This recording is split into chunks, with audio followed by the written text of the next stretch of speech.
Hello and welcome back to In the Corner. I'm Cash. Today is early morning, Wednesday, May 14th, and it's been a minute. It's been about a week since the last episode, here at episode 52. We've had a lot of fights since then, and that's part of the reason why it's taking me so long, is that because I've been so busy. I've had to try and get caught up on everything that happened, and I've now seen all the fights from this weekend, and we can talk about them. And we're just going to hop right into it because it's a very big episode, and I don't want it to be too long. First thing up, UFC 315 and 317 and 319. Lots of stuff to talk about. Um, Belal lost. JDM, Jack Della Maddalena, defeated Belal Muhammad by unanimous decision in Montreal. Scorecards are, I think, 48-47, 48-47, 49-46. I personally had it 48-47 as well. I gave Belal the first three rounds, or excuse me, I gave JDM the first three rounds and Belal the last two. I actually, the fifth round was incredible. It really was like a round of the year. I don't think anybody was really expecting this fight to be as good as it was. This card in general, the card I actually really enjoyed. I thought it was just like a really fun event. A lot of fantastic fights on it. The main event was great. Um, I thought that JDM looked really good, and he made it an all-striking affair. And he won that, even though I think that Bilal actually had decent striking, and Bilal was really not trying to make this a wrestling match. I mean, he didn't shoot a takedown until like the end of the second round. Like, he wasn't even trying to take him down, which I was shocked by. Oh, but I think that that was kind of. I mean, obviously he was trying to be more exciting, but you also need to win. And if your way of winning is by making the fight a little bit boring, then make the fight boring. Do what you gotta do. And the reason why I'm kind of upset is because I like Bilal, and I'm disappointed we're not gonna get Islam versus Ilia, which I'm okay with because we still have a great fight. But yeah, JDM upset the odds. He looked great, and yeah, I mean, yeah, Bilal afterwards, like his split lip and stuff, it was just nasty. It was a brutal fight. It was one of those fights that just kind of starts off a little bit slow, and not that it started off slow, but it just felt like we weren't really like, not a lot was, nothing significant was happening. Just a lot of like jabs and stuff, and then it just slowly warms up to the final round, which is just crazy. But I really enjoyed the fight. I thought it was really fun, and I mean, had this fight affecting essentially three divisions of the UFC and what happens next for the champions was really, really raised the stakes for it and made it more exciting. And I thought it was a great event. Besides from just the main event, look at the co-main event. Valentina Shevchenko defended her UFC flyweight championship. I'm not gonna lie, I actually gave Manon Foro this fight. I'm not mad at Shevchenko winning. It was super close. This was not the most exciting fight. I thought Shevchenko won the first round. Foro won the second, third, and fifth, and then Shevchenko won the fourth as well. Uh, First few rounds were very easy to score. I think the third is really the toughest round, and that one you can go either way. Like, that's why I'm not mad at people giving Shevchenko the fight.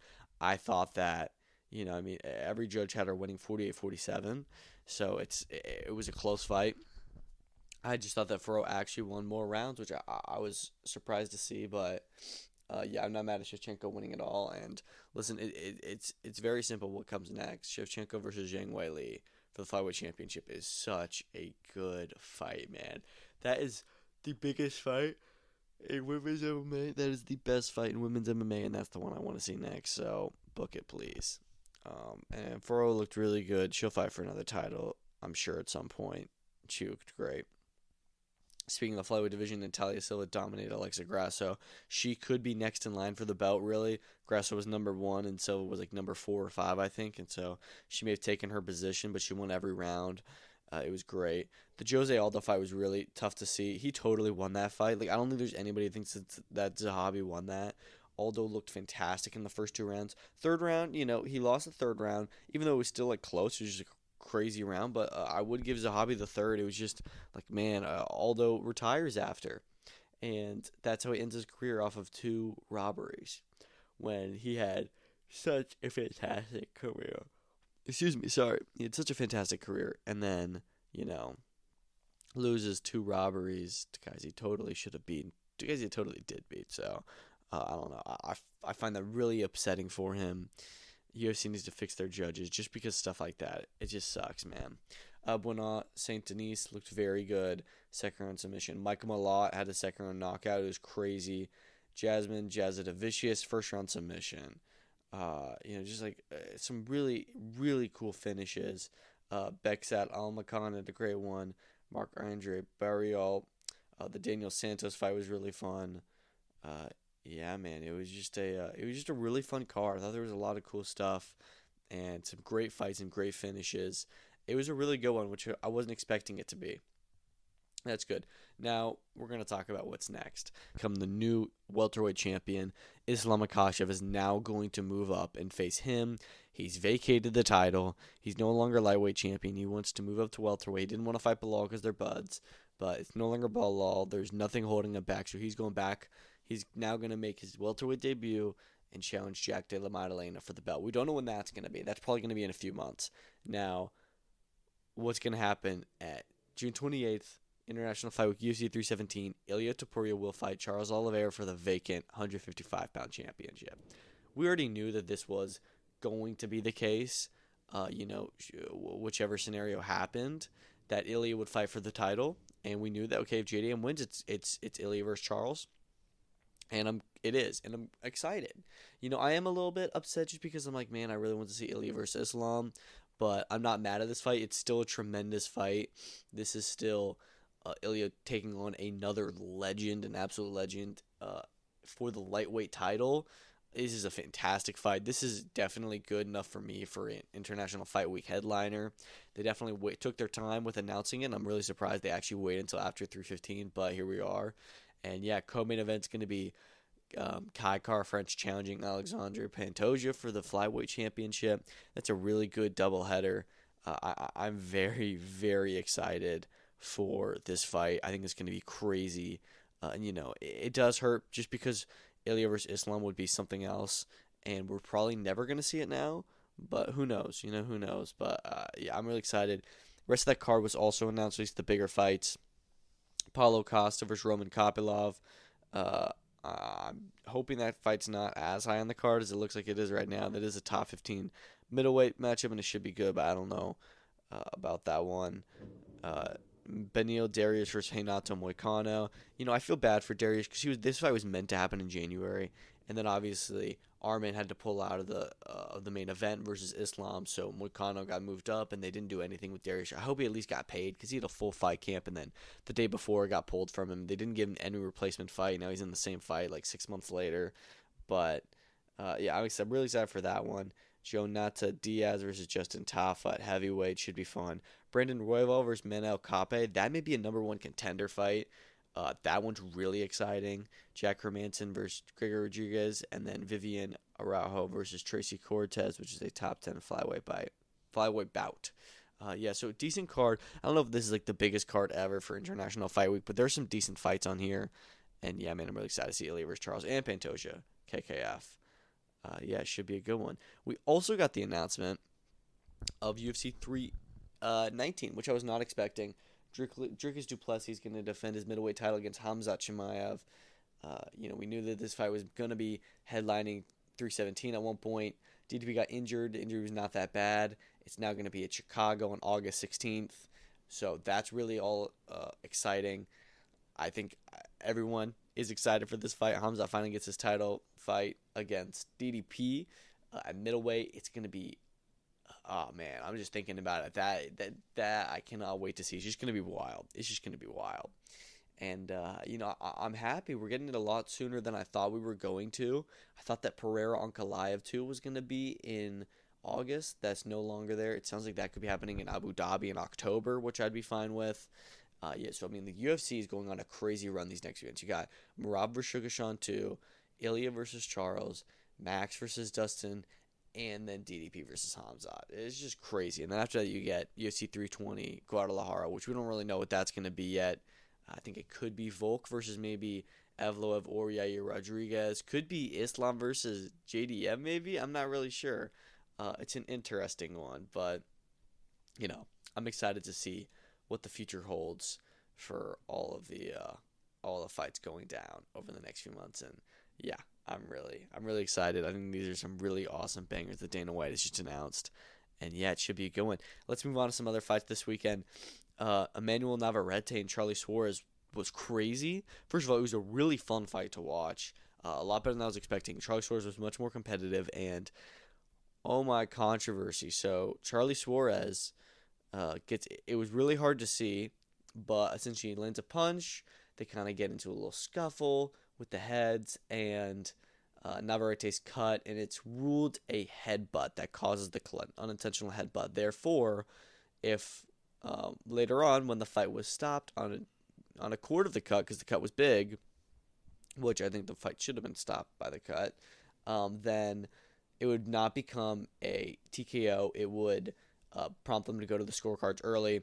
Navarrete was up on the scorecards. I had him up on my scorecard as well. I had him winning 77-76. So, in terms of the way that the fight happened, they didn't do the right thing, but the right decision was made on the scorecards. The scorecards were right. So I'm not going to say Charly Suarez should have won that because of what they did because of the ref's call. Charly Suarez should have won that fight because the ref made the wrong call. And they have replay. They should have looked over it more thoroughly and seen that, hey, this was not caused by a headbutt. This was caused by a punch. And we messed up, and we need to fix this. So I don't know what they're going to do. We know the Charly Suarez team likely filed an appeal with the ruling, and we know that it's being really looked at. And I think the fight could get overturned to a no contest. I doubt that they will overturn it to a loss for Navarrete and give Suarez the belt. I don't think Suarez really wants that. I also know the WB is looking into ordering an immediate rematch, which I'm okay with because Suarez does deserve that, and it's just this is part of the reason why I don't like doing these fights. Where even though I was actually surprised Suarez was number one with the WB, which I didn't know, I was just really surprised to hear that. I just want to see Navarrete in bigger fights because he takes a smaller, riskier fight like this, and now he's potentially going to lose his belt, potentially going to have to spend the rest of the year preparing for a rematch against Suarez instead of chasing bigger fights. But Suarez deserves it. He really does. He looked fantastic. He was beating Navarrete at the time of the stoppage, I guess you could say. But yeah, it was a really fun fight, and I wouldn't mind seeing it again. And justice for Charly Suarez needs to happen because that was messed up.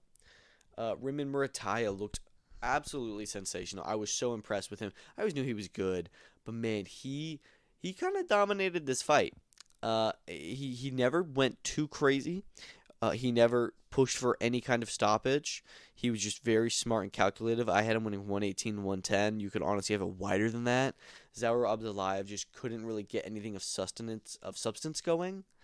And Murataya was just jabbing him and just like it was just so precise.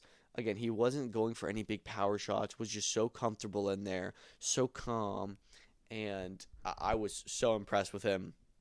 So he is now the IBF interim champion. He made that look so easy. By far his best performance.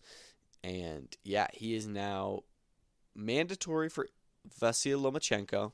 Let's see if Loma takes that fight or if he retires. We're unsure. We know he is until like mid-October, and that's when he'll decide. I think he's probably going to retire. I think that he should. I really don't like him sitting on the belt for this long and not doing anything with it. I don't know why the IBF's letting him, just because he's like a legend, but I don't know. I want to see Loma versus Murataya, and if not, give Murataya the belt, let him fight somebody else. Murataya versus Keyshawn is such an interesting fight, and there's so much more. It's the best division in the sport, maybe, and yeah, we've got a new interim champion in the play at lightweight. Andres Cortes looked really good, won every round against Salvador Jimenez, same way Ryan Gardner did. He maybe could have pushed for a stoppage, but I was okay with it. Giovanni Santillon did not look great. He had a really close fight with Angel Beltran. I had it 97-93, so it actually wasn't like super close. It just started out super rocky for him, and he got more comfortable, but I don't know, he just looked so sloppy. He was just fighting terribly, and I don't know what's going on because this guy was like, looking to be the next thing at welterweight. Then he loses to Brian Norman, comes back as a first-round knockout, and now has a performance like this. So I don't know after this if you can throw him back into those world level fights, which I think was the plan. I think he's got to stay at this level, get a big, impressive, great win, and then he can go into fighting somebody else, big. I think the Alexis Rocha rematch makes a lot of sense, but Alexis Rocha also probably wants to rematch Raul Curiel after they had their draw in December. I don't know what's going on there. We haven't heard about either guy in a while, so hopefully that means that they're working on a deal to get them to rematch. But yeah, it was a fun card. I thought the first fight on the card was Sebastian Hernandez versus Azat Havanesian, which was super exciting. It was a great fight. Very good matchmaking. That was awesome. And yeah, so it was a good one. Moving over to Nottingham, Anthony Cacace defeated Leigh Wood by 9th round TKO in a very competitive fight. It was a really fun one. It was all that it promised to be. It was back and forth. I think that Cacace was up. I think that he started to kind of clear up the rounds after, the first few rounds, which were maybe a little bit more so in the way of Leigh Wood. I actually gave Leigh Wood round 8 right before the stoppage, but yeah, started around 9. Cacace just kind of, starts putting his stuff together. I think he drops Wood, and then from there it's just all over, and Cacace's all over him. And yeah, I mean, he looked really good, and this was a big fight. Leigh Wood may be retiring now, which I wouldn't be mad against. You also have the Josh Warrington rematch. You have Conlon rematch. I mean, you've got a lot of fights for him to make. I don't know how many of those he wants to take. He is, I think, like 36. Anthony Cacace, he's been on a terrific run. Stopped Joe Cordina, dominated Josh Warrington, and now stops Leigh Wood as well. So he's got big stuff ahead of him. We know that next is going to be a homecoming in Belfast. I would like to see it for a world title. Thinking of the Sugar Nunes fight going again, that would be great. We talked about Emanuel Navarrete. You've got Lamont Roach. You've got Shockey Foster. And those are your champions at the moment. I know Sugar Nunes is not a champion yet, but he's going to fight Rikishi. Winner of that could fight Anthony Cacace. I personally don't think he actually will fight for a belt then. I don't know who they're going to give him, but I just don't see it being for a championship, although I would like it to be because, I want to see Cacace fight the best of the best because I think he is one of the best in the division, and it was a crazy win. Insane atmosphere as well. But yeah, man, it was great. Ezra Taylor and Troy Jones the whole card was really fun. Every fight. Ezra Taylor beat Troy Jones. He looked really good. Troy Jones brought it, though. It was competitive, but most of the rounds went the way of Ezra Taylor, who is ready for a British title fight. I don't know how long it's going to take, and he'll beat Louis Edmondson, I think, because Edmondson's one of those guys that does run, in my opinion, and I don't like watching him fight, so and Ezra Taylor does not do that, so I like to see that fight. Liam Davies beat Kurt Walker. He looked really good. Kurt Walker was tough as nails, though, man. He just kept on coming all night and would not give up, went all 12 rounds with somebody who's definitely more experienced than him. And, Liam Davies back in the in big fights at 122. I don't know what's next for him, but he's got a good future. And so does Kurt Walker. Kurt Walker's still a really good fighter, and he still fought really well. So I enjoyed that one. And then opening up the card was Owen Cooper, Chris Kongo, which was tremendous. That one could have gone either way. It went the way of Owen Cooper, which I'm not mad at. Very much a tale of two halves. Chris Kongo in the first half, Owen Cooper in the second. Great fight. And Owen Cooper wins that one and is back in a very fun British domestic scene at 147 pounds. A lot of good fighters there. And then, weirdly, Sam Noakes was on the prelims in an 8-rounder against Patrick Blas. It was so weird, but he knocked him out in the third round, which I was happy to see. And other than that, you had 7 prospects before that. None of them got knockouts. Typical British prelim shows. All these like insane British prospects versus, journeymen with negative records, and none of them have any aggression or killer instinct and just go through the motions over 6 rounds. And so it's really, really not fun to watch. But Sam Noakes looked great. Hopefully they can get him a big fight. I don't know what the purpose of this was. It was just so stupid. I don't get why boxing does this sometimes, where they take a really good rising fighter and just, toss him on a prelim show in a meaningless fight. Paul Hughes, man. Now, I wasn't able to watch all of the Belfast card because it's not available to watch in the U.S. I was only able to see spurts. But luckily, Don Davis says that starting June 1st, all PFL international cards will be free in the U.S. So that's really awesome. I don't know what that's going to be. I'm guessing it'll just be DAZN. We'll hear more. They did just launch PFL Pacific. So they're coming to Australia. I'm guessing they're going to do that starting in 2026.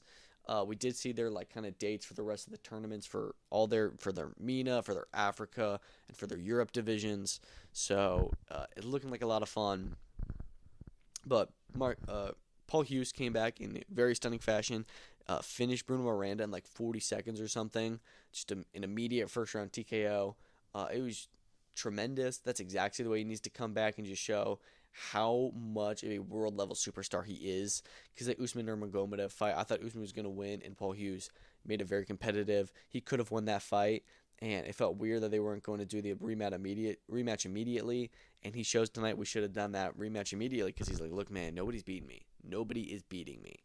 And I'm really excited to see what we do with him. I hope that they do the rematch next. I don't care where it is. I just care that it happens. And I think that that's the move to make next. Lewis McGrillen was in the co-main event. He looked really, really good. Always very fun to watch. Great character. Submitted Alan Philpott in round 2. Just a really dominant win. It was a fantastic fight. It's just really fun. Yeah, I'm excited to see him fight more. And this card, from what I saw, was really good. So I just wish I was able to see more of it. As for the lightweight division, they had Gino Van Steenis and Connor Hughes will be matching up next, and there'll also be Claudio Pachella versus Alex Chizov. I wasn't able to watch any of those fights. I'm going to see if I can find them later, but that is your lightweight bracket as of right now. I'm pretty sure I heard it was pretty fun. The card looked like it was great, and I'm excited to see the rest of the PFL cards this year, because I think PFL's been on a great run so far in 2025, and they're doing some really interesting moves. And I just want to see what we get next from them, and hopefully I can watch more. I was able to see the MENA card. I thought that was decent. It felt like it went on for way too long. Not like a ton of finishes, and yeah, it was a decent card. I think they had 2 divisions. They had like the lightweights and the featherweights, and one of the featherweights pulled out with like an injury like halfway through the card. They're meant to be in the coming event, so that fight's now on July 4th on their next one, which is interesting. They're doing a card on July 4th, but it's whatever. And yeah, I enjoyed that Saudi Arabia card as well. And so it was interesting they had 2 cards in the same weekend, but we'll see, man. They also released Patchy Mix. We know that Patchy Mix, like a lot of other PFL Bellator guys, had a lot of issues with the PFL recently, and they've both decided to part ways. Probably the right decision, and Patchy Mix is now a free agent. So I bet the UFC is going to come knocking, and they should, because he'd be a very welcome addition. Moving on from that, we had some more big boxing matches this weekend. Erickson Lubin versus Ardrell Holmes Jr. It was not a great fight. Holmes was not looking to engage, which, I mean, the commentators were very upset at. If you've ever seen Holmes fight before, you know that this is what he does. He's not an exciting fighter.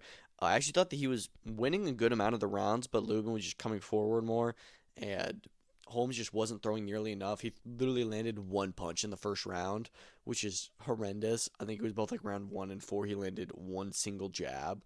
Just like not good. Like I understand, like, you know, like you want to like box around and stuff, but you have to still like try and land punches. And Lubin was outlanding him in a lot of all the early rounds. Holmes had some success in the middle of the fight, but then it really started to go Lubin's way in the latter few rounds, and then he stopped him in the 11th.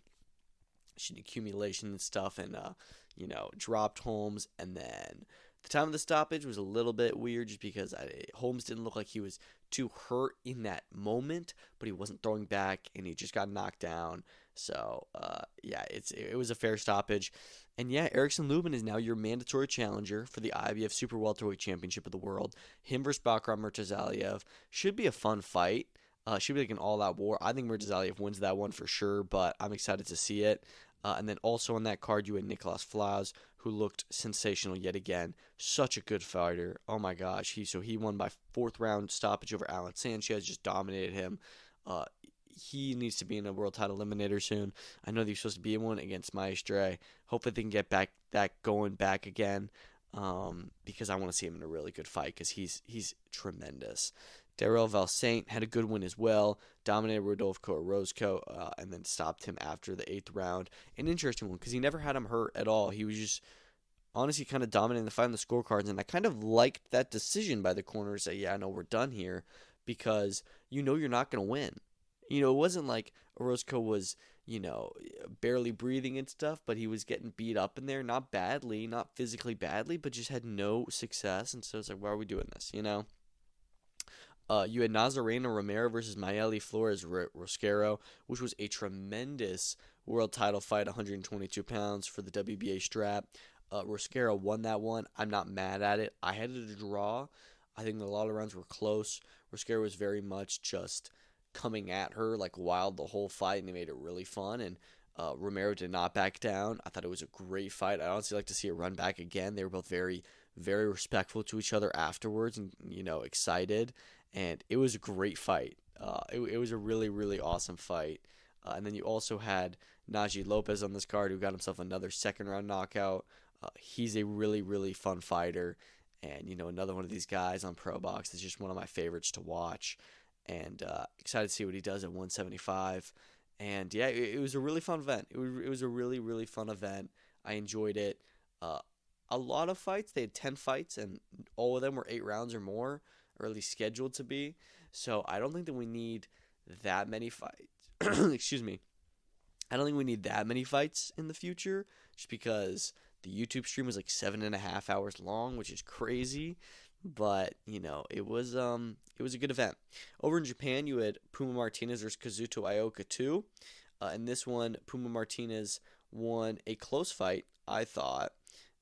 My final scorecard, I had it being 114 to 113. So I had a very close. Puma Martinez was knocked down. In what round was it? It was the 10th round. And it was a decent knockdown as well. So it was like, okay. And, it was just like every other round that you could give to another guy. Like, it was a good fight. It was a really good fight. I do think Martinez won this one. I don't know if there's a ton of debate. I did see some people saying they think Ioka could have won, which I'm not mad at. I think Martinez did win. Him versus Bam Rodriguez is very enticing. After this, I think that Bam wins that fight. I think Bam beats anyone, really. But it's definitely one that I would like to see in the future. And it's an interesting fight to be made. Kazuto Ioka, he could retire from here. He is, I think, like 36. He's up there. And this is 2 back-to-back losses. This one was closer, but, still did not get his title back. And Puma Martinez got another decision over in Japan. So go from there, what you like. But, it's up to him if he wants to continue. Tommy Fury had his return in Hungary in a really weird fight. It was a really weird event. The production was actually really good, and they had good pacing at times, but then horrendous pacing at times where we had like 15 minutes of just filler. They had like all these musical acts. It was just weird. Him and Roman Fury both fought. Neither looked terribly good, because neither are terribly good. Tommy Fury won every round against Henjaluk pretty much, but just never looked great at any moment. Says Jake Paul is ducking him, even though he legitimately turned down an $8 million offer from Jake Paul because it wasn't enough money, when there's no way he was getting paid anywhere near $8 million to fight on this card. So I don't know. Obviously, he wants more for a Jake Paul fight, but he really needs to look into rematches with Jake Paul and KSI, because he's not going to get any other big fight like that. I mean, that is his range. That's where he's at, is the Jake Paul KSI type fights. He's like a YouTube boxer, or at least like can fight those kind of guys. But I don't understand what he's trying to do here and headlining these small events that nobody really cares about. And I don't know. He didn't even look that great. And you could even favor Jake Paul in the rematch, but I don't know if you do. But yeah, it's an interesting one to be seen. Moving on from there, you had Most Valuable Prospects 12 on Friday night, which was another awesome event. MVP's really on a run. They just signed Chantel Cameron, and they signed Savannah Marshall. So then now jumping over to the UK, got some big names there. I thought Marshall was still with Boxer. I mean, she hasn't fought in like almost 2 years, at least not in boxing. Don't know what's going on there. And then as for Cameron, she just signed with Queensberry like 2 fights ago. So, I mean, MVP is getting these. They're not only signing up these, like world champion level fighters, world champions really, but they're signing them while they're with other promoters. They're getting them locked down. They're stealing them. So they are they have like by far the best women's stable. I don't even know what they're going to do with these fighters. I'm starting to think that they could be doing an event in the UK with how many British champions they have now. But which would be really interesting.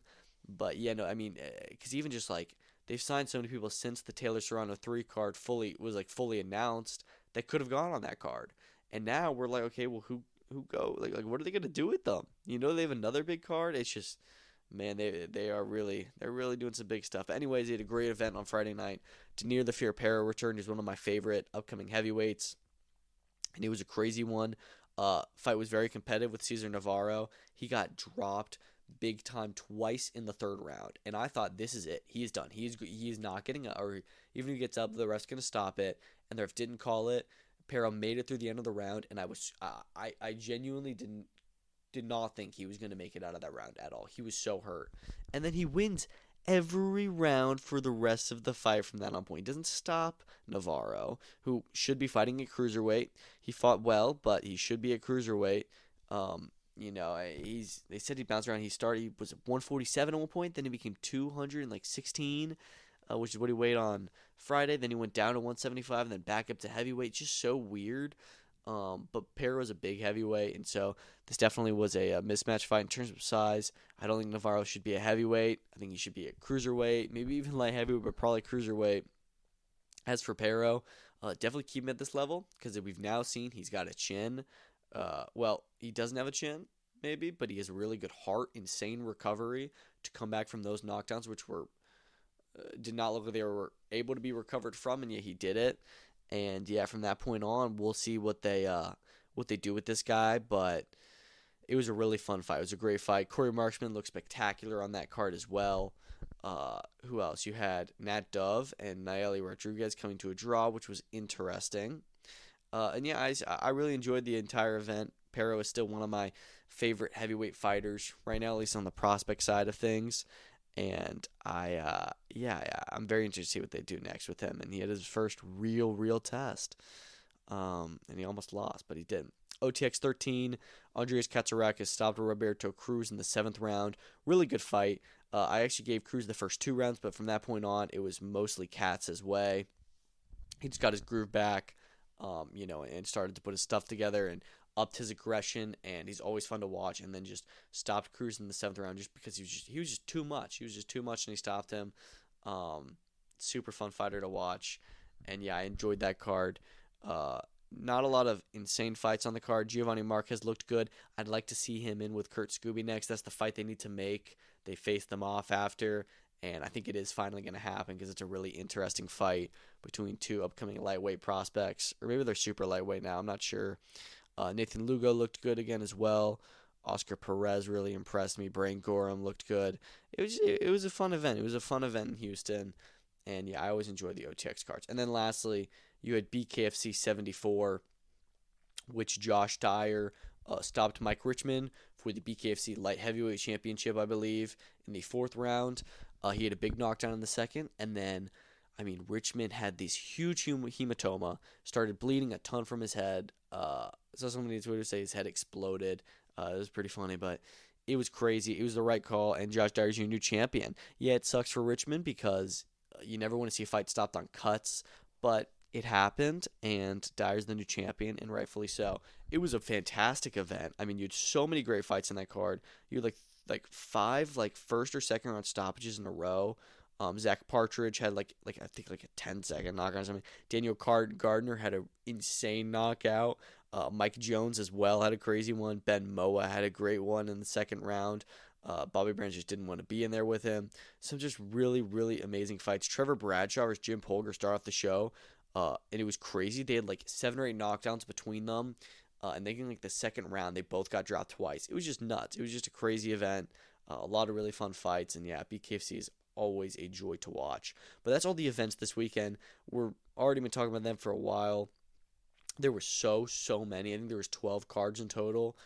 Just a lot. I'd rather them be spread out more so it's not so much, but we've still got a lot more to talk about. So let's hop into that. Some updates on Canelo Alvarez versus Terence Crawford. So it's now being pushed to the Saturday, September 13th, which makes sense. Big fights are usually on Saturdays, and it was interesting, of course, why they put it on a Friday, but to me it made sense. I wasn't going to complain. And that's because UFC 320, Noche UFC, is on September 13th as well, because UFC now also makes a deal about doing the not Cinco de Mayo, no, what is it? Mexican Independence Day or weekend, and they now also try and join in on that fun, which is when Canelo fights. And so Canelo was going to fight on the Friday. He's now fighting on the Saturday, and they're going to clash, which sucks. 5 venues are under consideration. I thought it was locked in for Allegiant Stadium. Maybe them changing it to the Saturday locked it out of that. I don't know, but they're considering Las Vegas still, as well as Los Angeles and New York City, of course. And it's now going to be a real season pay-per-view, not on Netflix, is what we're hearing, which all of this news is really disappointing to me. I want it to be in a stadium. I want it to not clash with UFC, and I want it to be on Netflix. I don't want to have to pay for it. I mean, I will pay for it, obviously, but I was excited to see this new TKO launch on Netflix. So we'll just remain to be seen what happens. It's just really odd to me that the fight was announced with all these details, and now all those details are changing, but it's weird. I don't know.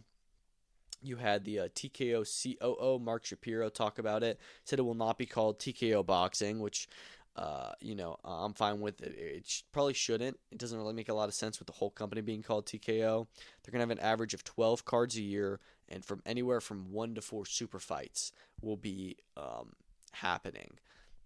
So that's interesting. So it seems like they're going to do a card every month, which sounds solid to me. Really good schedule.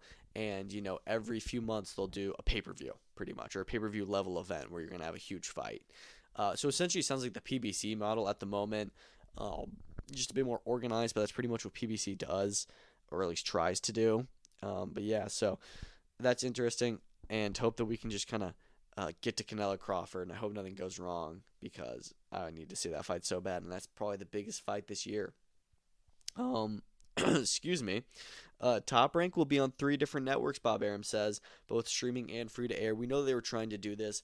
I don't really think this is a good idea for boxing. I know, like, NFL does it, NBA, MLB, stuff like that, but those are way bigger than any boxing promotion is, and they have a way bigger audience. They put on way more events. I mean, there's so many games a week, like so many. I mean, Top Rank puts on 2 events a month, maybe, if that. I don't know how they're going to be able to service 3 different networks. It just doesn't make sense to me to do that. I'd say you just sign with someone like DAZN and just put on that stuff. Hopefully this means they're doing more events, but with the stable they have, I don't see them doing more events. I don't know. It's just really interesting. Some Pacquiao Barrios updates. Pacquiao's re-entered the WBC rankings at number 5, which is interesting. But he's gonna be fighting for the title, so he does need to be ranked. It's just so silly to me. He hasn't won a fight in almost six years. He hasn't been in a fight in almost 4 years, and he's at ranked number 5, which is the typical WBC. Anyways, Fedor versus Zoot 2 is confirmed for the card, as well as Pitbull Cruz. Now, we don't know who he's going to be fighting. Sean Gibbons, his promoter, said that he will rematch Angel Fierro in July or August, so that would make sense if they did that fight. We know that Pitbull's jumping back down to 135 if Fierro is as well. Then you've got that going, but I want to see Pitbull in a big fight, and the Fierro fight was tremendous, so I wouldn't mind it. Carlos Adames and Myrim Nursultanov have been granted an extension for the negotiation of their ordered WBC title fight. I didn't even know this was ordered, but Nursultanov has been at the top of the middleweight rankings for a while. I want to see Adames unify. I want to see him versus Janibek. But this is also a possibility to go on this Pacquiao card, and we could have a very, very good card. It sounds like we will. I'm guessing this will be announced soon, but we'll just have to see. Bill Haney says that Ryan Garcia Devin Haney 2 is still on track for October in Riyadh, even despite Ryan Garcia's loss and Devin Haney's terrible performance. I'm okay with it. I still really want to see that fight. I'm just more so upset that we had this Times Square plunder where they both look terrible, and now that rematch has lost a lot of its excitement, and that's just really unfortunate, and it was a bad call by the organizers to do that. Robert Whittaker versus Reinier de Ridder has been confirmed for the UFC Abu Dhabi main event on July 26th. Well, we talked about this in one of the last episodes, how it was being discussed after the Bo Nickel fight, and you know what? Fair play. Let's do it. Robert Whittaker needs a bounce-back fight after his loss to Khamzat, and RDR is, on his way up the rankings, and this makes a lot of sense for both of them. RDR is coming back very quick. This fight was announced just a few days after his last fight, and it's a big card, and it deserves a big main event, and I know the card is going to be very good. The Abu Dhabi fight nights are always great, And yeah, excited to see what that'll be. Edgar Berlanga, Khamzat Chimaev, and Shakur Stevenson, Williams Zepeda doubleheader. We don't know where it could be yet, but rumors are saying, per Dan Raphael, that it could be a Louis Armstrong Stadium, which is a tennis stadium, has 14,000 seats. It's in Queens. It looks pretty solid. This looks like it could be a good boxing venue. Obviously, we know that MSG, the theater at MSG, and Barclays Center are all booked on July 12th. I thought that they were going to do something like I thought they were going to do something like Central Park or Ellis Island, maybe like another big monument. It looks like it'll just be another venue in New York, but I'm fine with this. It's just interesting that they want to do it in New York, but don't want to get one of the big venues.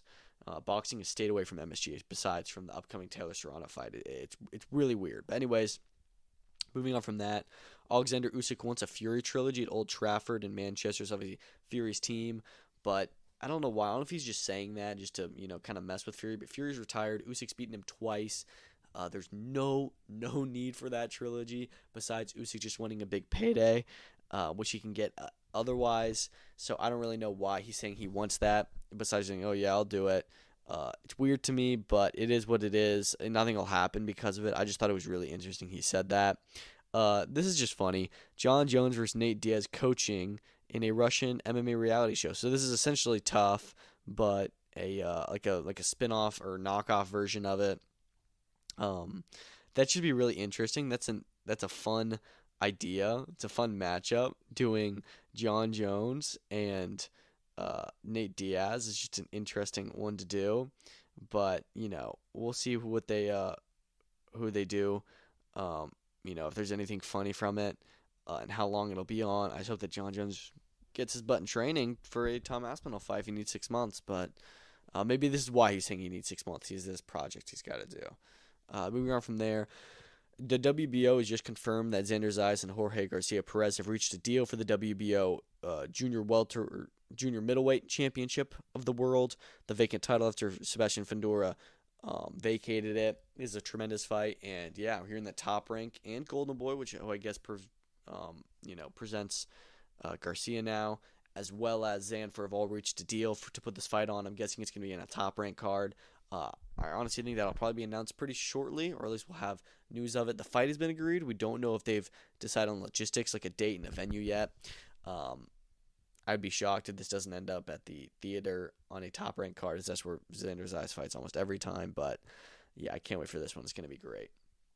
GBM has announced their next show for Per Stadium. They're doing 2 stadium shows back to back, which is crazy. This one's going to be June 28th in Galway in Ireland. Kieran Malloy versus Casey Benjamin for the WBA Europe title at 147 pounds. I'm glad they're giving him a good fight. If he's going to be headlining.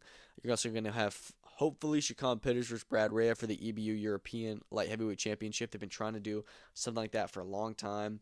And, it seems like they're finally going to get it done. Sean McComb will return on this card as well. Joe Ward versus Lerone Richards. He makes his return. So a solid show. No word of Huey Fury on it next. We're, hearing this could be him versus Dillian White, or at least that's what they were saying, which I don't think anybody really believed that. I thought it could be fun, but yeah, it's not going to happen, I don't think. But Huey Fury could still be on this card. It's a good one, man, and yeah, I'm really excited to see what GBM does in the next year because they're growing very quickly, and it's exciting to see. Matchroom have signed Adam Maka, I'm not sure, and so he will be making his pro debut under them. Another Olympian they've signed. They're doing really good at clearing them up. And then you've also got Tia Mai Aiton, who I'm not too familiar with, but she is joining the roster as well. So they're making a lot of signings, but a lot more like, prospects, Olympians, future world champions. And, yeah, they've probably signed the most. And they just keep on doing it. So exciting to see what they go with them and when they're going to debut and where.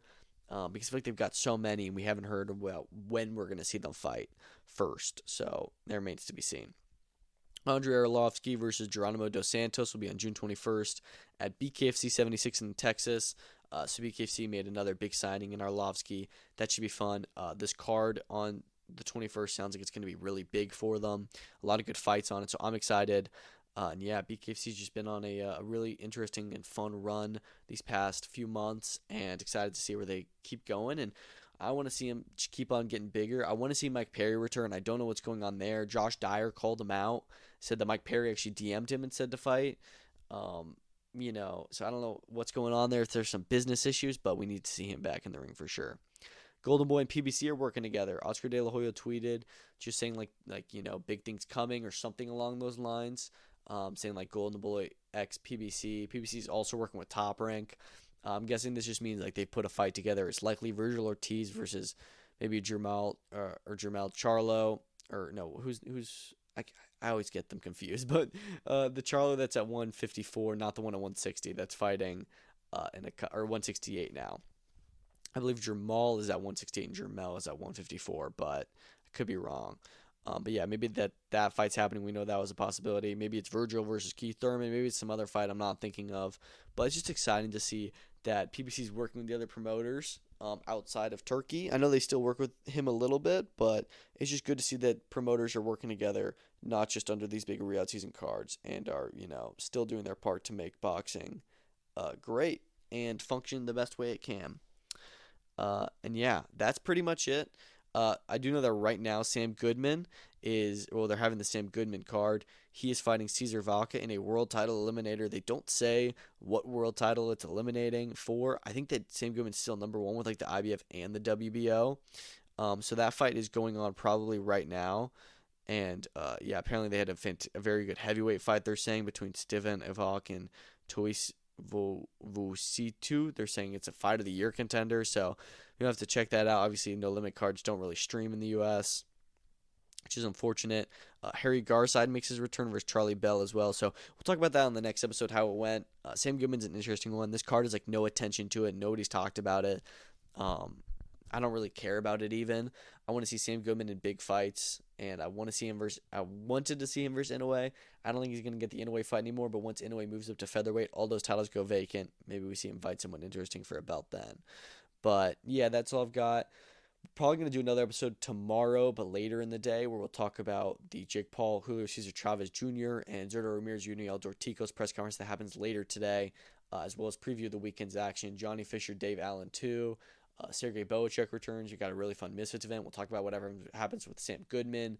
And you've got a UFC card as well with Burns versus Morales. So that's all I've got for today. Long episode.